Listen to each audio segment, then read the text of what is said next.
शुभ वर्तमान. ताचो आवय बापूय वर्साच्या वर्सा पास्काचे पोरबेक जेरुजालेम वेतालो आनी तो 12 वर्सांचो जालो तेन्ना ती पोरबेक सदांचे भाशेन जेरुजाल्याक गेली. आनी पोरबेच्या दीस सोल्ले उपरांत परतून येताली तेन्ना आवय बापायक कलो नासतना भुरगो जेजू जेरुजाल्यान फाटीं रावलो.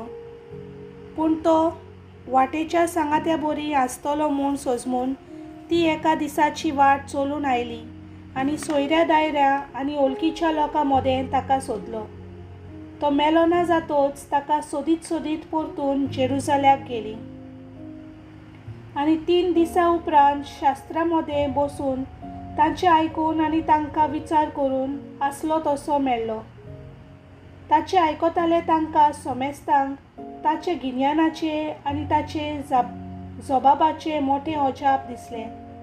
ताका थंय पळोवन ती अजाप जाली आनी ताचे आवयन ताका म्हणलें, पुता, तुवें आमकां अशें कित्याक म्हूण केलें? पोले, कोती हुस्के काडून तुजो बापूय आनी हांव तुका सोदूंक भोंवल्या. आनी ताणें तांकां म्हणलें, तुमी कित्याक म्हूण म्हाका सोदताल्यात?